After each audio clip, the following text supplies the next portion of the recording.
Baik, yang kedua, orang-orang yang berjalan dalam ketaatan adalah orang-orang yang memiliki hati yang kuat, mental yang kuat, karakter yang kuat, karisma yang kuat. Dan Tuhan sudah memilih dia menjadi seorang pemimpin besar yang berkenan di hati Tuhan. Tuhan memilihmu sejak dari awal dan menetapkanmu menjadi seorang pemimpin besar. Untuk menjadi seorang pemimpin, kau harus mempunyai apa? Hati yang kuat. Orang-orang yang memiliki hati kuat, dia tidak akan pernah mau bisa diajak untuk kompromi. Come on. 1 minggu lalu saya diajak untuk kompromi dengan lawan untuk berdamai.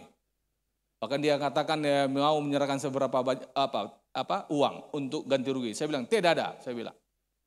Kenapa? Kita tahu posisi kita. Bagaimana seorang pemimpin itu kalau mentalnya lemah, hatinya lemah, karakternya lemah, siapa yang bisa mengikuti dia? Seorang pemimpin itu harus mempunyai apa? Hati yang kuat. Kuat dalam kebenaran. Dia tidak akan pernah mau kompromi dengan yang salah. Jadi semua yang di dalam diri Joshua ini ada. Joshua punya mental yang kuat. Joshua punya hati yang kuat. Joshua juga punya karakter yang kuat. Dia punya karisma yang kuat. Karena dia 40 tahun dilatih oleh dilatih oleh Musa. Di tangan Musa dia selama 40 tahun. Dari umur 17 tahun dia dilatih sampai umur 54 tahun. Umur 63 tahun dia dilantik menjadi pemimpin bagi bangsa Israel. Jadi selama 40 tahun Joshua itu ada di tangan Musa. Dipimpin oleh Musa. Dilatih oleh Musa. Dibentuk oleh Musa. Kita ini akan menjadi sama dengan orang yang kita ikuti. Kalau kita mengikuti seorang pemimpin besar, kita akan dicetaknya dengan orang yang sama. Dia akan mencetak kita dengan yang sama. Dia nggak mungkin mencetak diri kita seperti orang lain, tidak. Dia akan mencetak diri kita sama dengan dirinya. Jadi selama 40 tahun itu Joshua ada di tangan Musa. Itu sebabnya dia memiliki apa? Hati yang kuat. Hati Musa itu transfer kepada dia. Dia punya mental yang kuat. Mental itu datang dari mana? Dia punya karakter yang kuat. Dari mana didapat ini semua? Karakter, mental yang kuat, karisma yang kuat. Karena itu semua didapatkannya dari Musa. Karena dia mau memberikan hidupnya 100% untuk dipimpin oleh Musa. Siapa yang memimpin kamu? Siapa yang membentukmu? Kamu membentuk dirimu sendiri, itu tidak mungkin.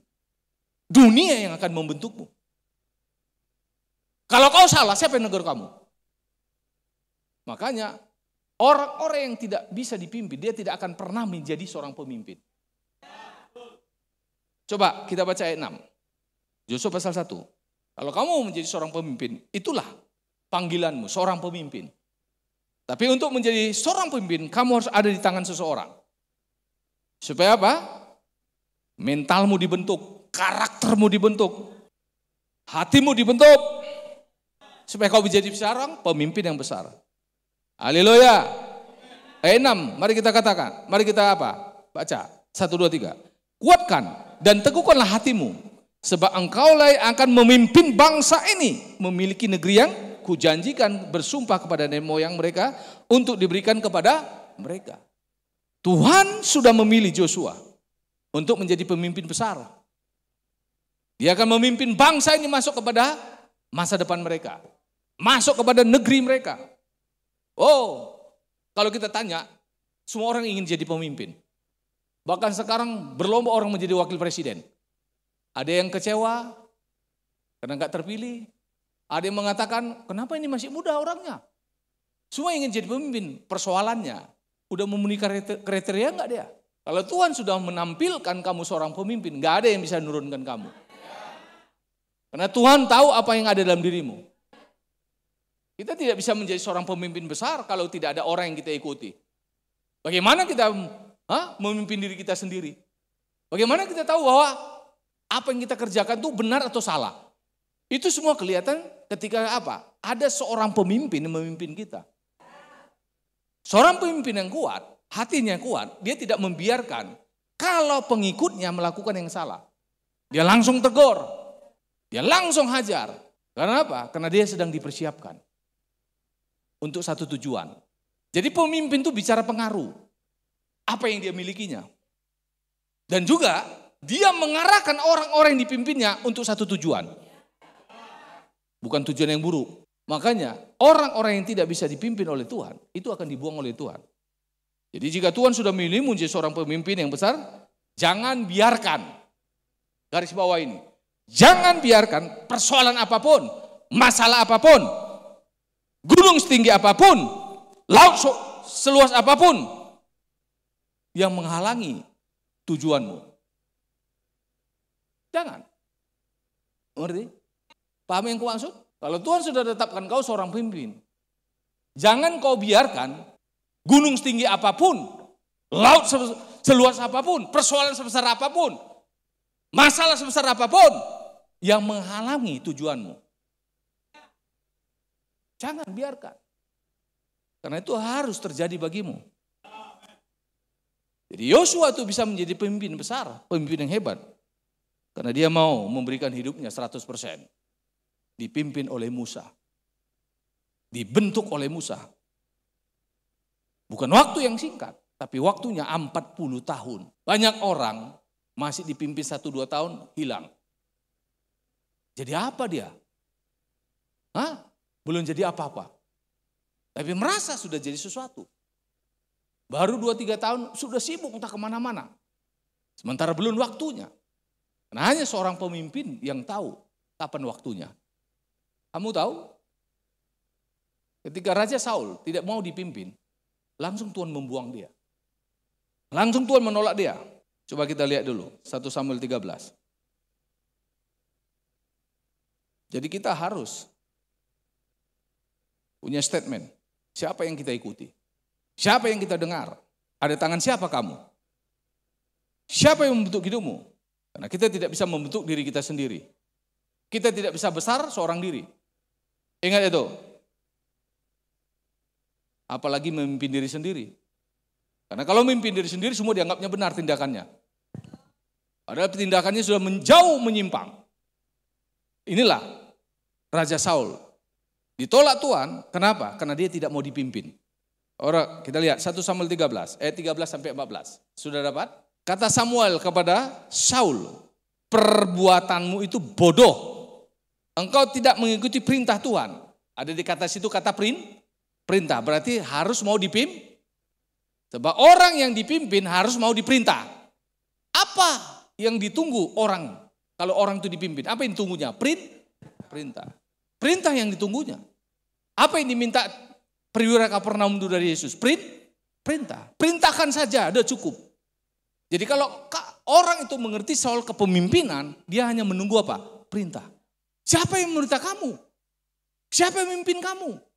Jadi di dalam perintah itu semua sudah ada.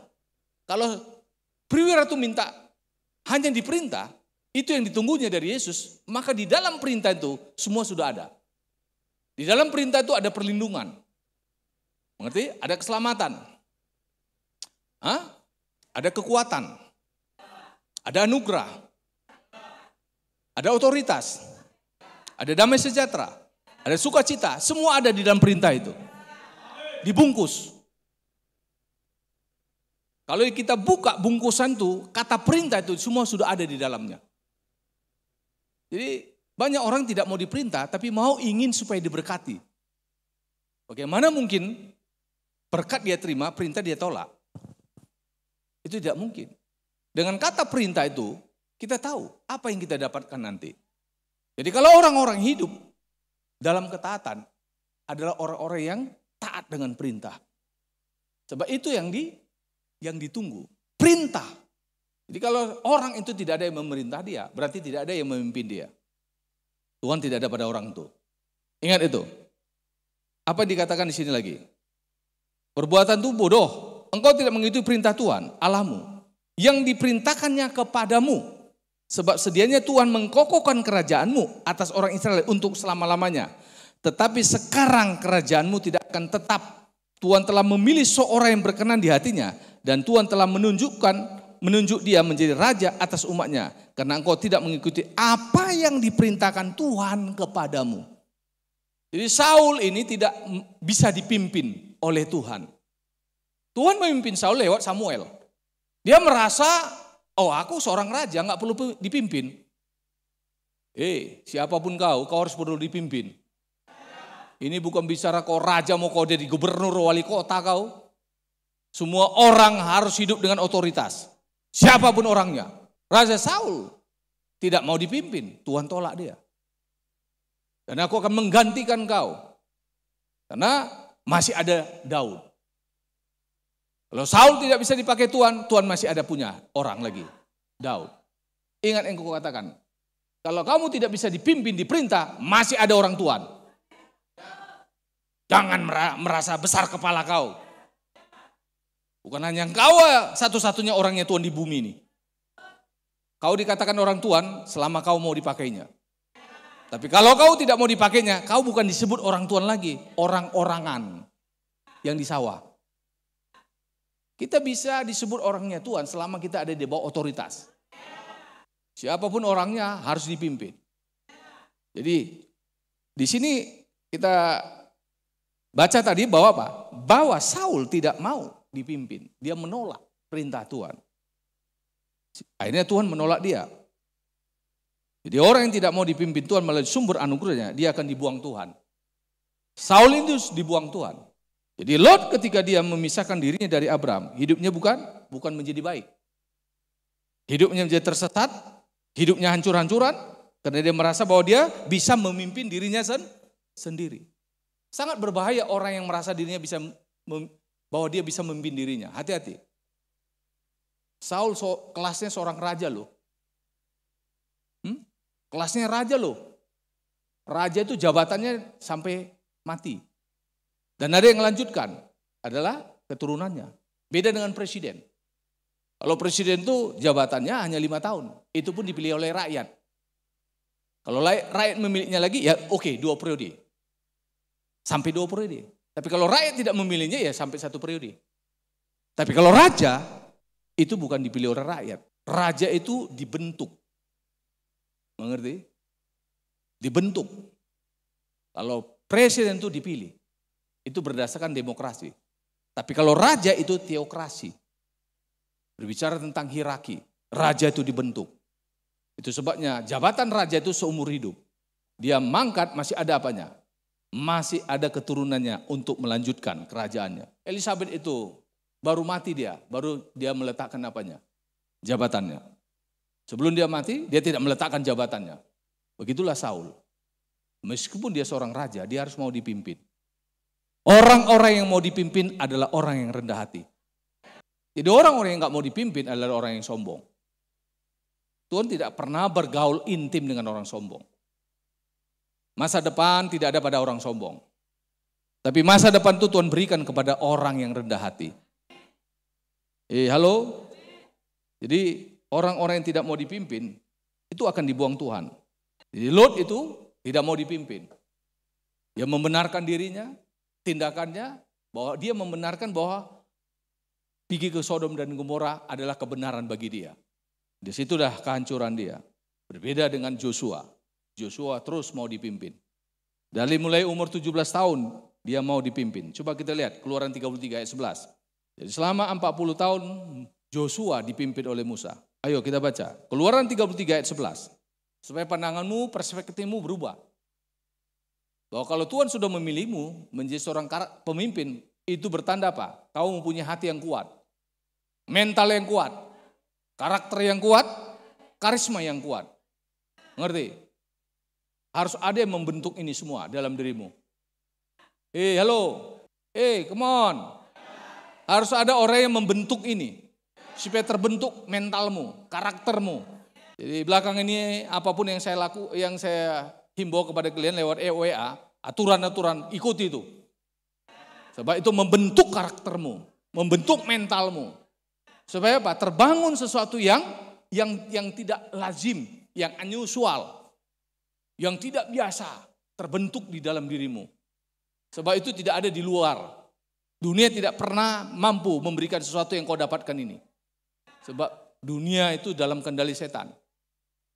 Jadi ketika kau diperhadapkan dengan dunia ini, berbeda kau dari mereka.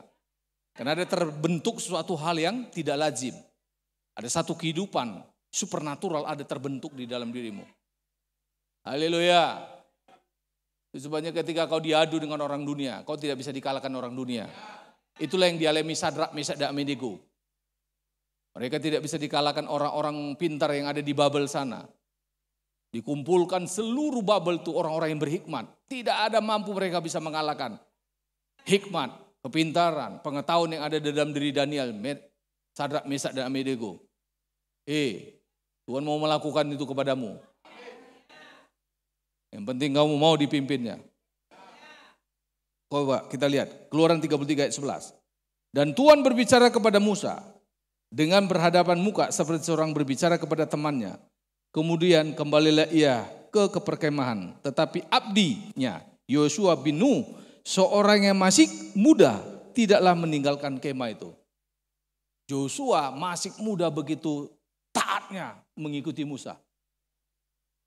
Dia tidak pernah meninggalkan kemah itu. Dia selalu berada di dekat kemahnya Musa. Come on. Kau dekat dengan siapa? Ini menjadi pertanyaan.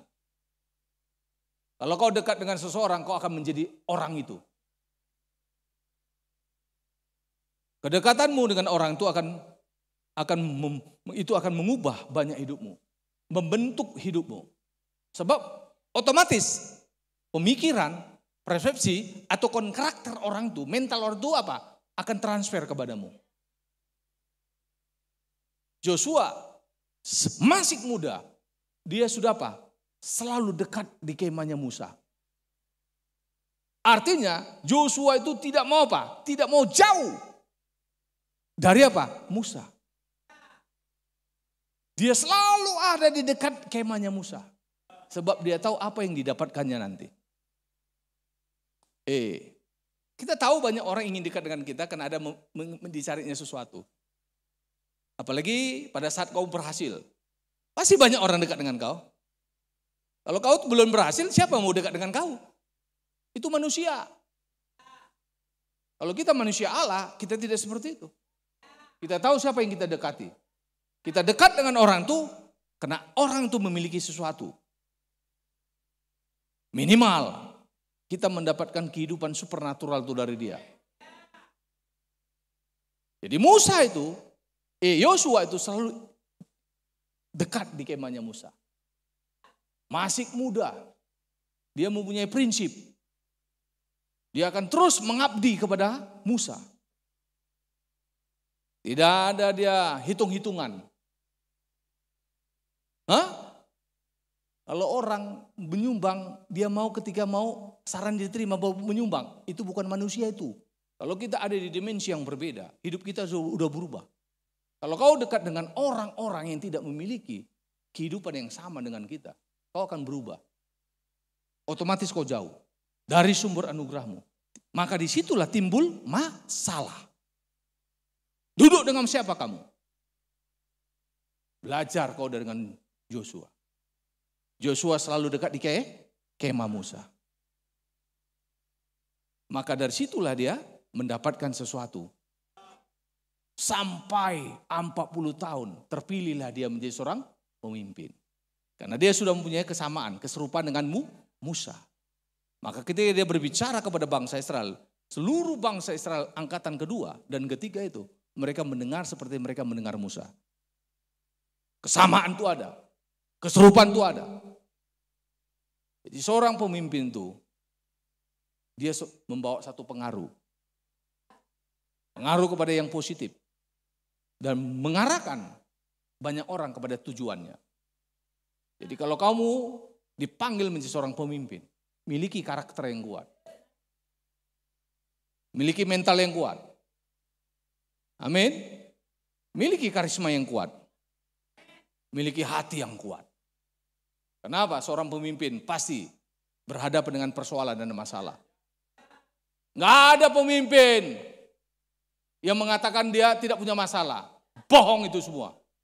Semua orang-orang yang pemimpin di Alkitab ini, semua dia berhadapan dengan tantangan, masalah, peperangan. Sebab itu yang membentuk mental dia. Bukan berkat itu membentuk mental orang itu. Itu membuat orang itu lemah. Tapi yang membentuk orang itu ada di lapangan. Di satu medan tempur. Haleluya. Jadi Joshua ini selalu ada di kemahnya siapa? Musa. Amin. Mari angkat tanganmu. Saya akan berdoa. Tuhan, anak-anak saya yang di JOM juga angkat tanganmu. Saya berdoa untuk anak-anakmu nih Tuhan. Jika dari awal engkau telah memanggil mereka dan memilih mereka menjadi seorang pemimpin bagi banyak orang. Apapun mereka menjadi pemimpin seorang di marketplace, di usaha mereka, di pekerjaan mereka, di perkantoran mereka. Ini hari biarlah mengalirlah kekuatan yang datang darimu kepada mereka, kepada anak-anakmu. Hikmat, kemampuan, kekuatan daripadamu. Supaya mereka akan tampil menjadi seorang pemimpin yang besar. Pemimpin yang dihormati. Seperti Joshua yang di mana kau sudah pilih umur 17 tahun. Dia memperlihatkan bagaimana kerinduannya kepadamu. Dia selalu ada dekat di kemah Musa. Mulai hari ini anak-anakmu selalu ingin dekat denganmu. Kedekatan mereka denganmu, di situ engkau memberikan sesuatu yang luar biasa. Memberikan sesuatu yang supernatural. Memberikan kepada anakmu kemampuan, kekuatan, hikmat, kepintaran. Mengalir mental yang kuat, hati yang kuat, rohmu mengalir bagi anak-anakmu supaya mereka bisa menjadi pemimpin yang diikuti banyak orang, yang membuat satu terobosan besar-besaran dan mengarahkan banyak orang kepada tujuan mereka dan pengaruh mereka semakin hari semakin besar sehingga dimanapun anak mau memimpin di situ akan mereka membawa pengaruh yang besar. Di dalam nama Yesus, terima nubuatan ini bagimu, bahwa engkau sudah ditetapkan Tuhan, dipilih Tuhan menjadi seorang pemimpin. Jika Tuhan memilih Joshua, ini hari, di zaman sekarang, masa depan sekarang, masa depan yang akan datang, engkau juga yang dipilih Tuhan dalam nama Yesus. Terima roh kepemimpinan kuat, terima mental kepemimpinan kuat, terima karisma kepemimpinan kuat, terima hati kepemimpinan kuat, terima hikmat kepemimpinan kuat. Jadilah ini semua dalam nama Yesus. Amin. Amin. Kau percaya apa yang diperkatakan Tuhan itu sebenarnya sudah terjadi. Tinggalnya kau mempersiapkan itu. Di dalam dimensi roh, kalau itu sudah terjadi, itu akan terjadi dalam fisik. Banyak kalau itu belum terjadi dalam dimensi roh, dalam fisik pun gak akan pernah terjadi. Itu dimulai dalam dimensi roh. Dan apa yang sudah Tuhan jadikan dan Tuhan tetapkan, itulah yang terjadi dalam fisik, dalam natural. Amin.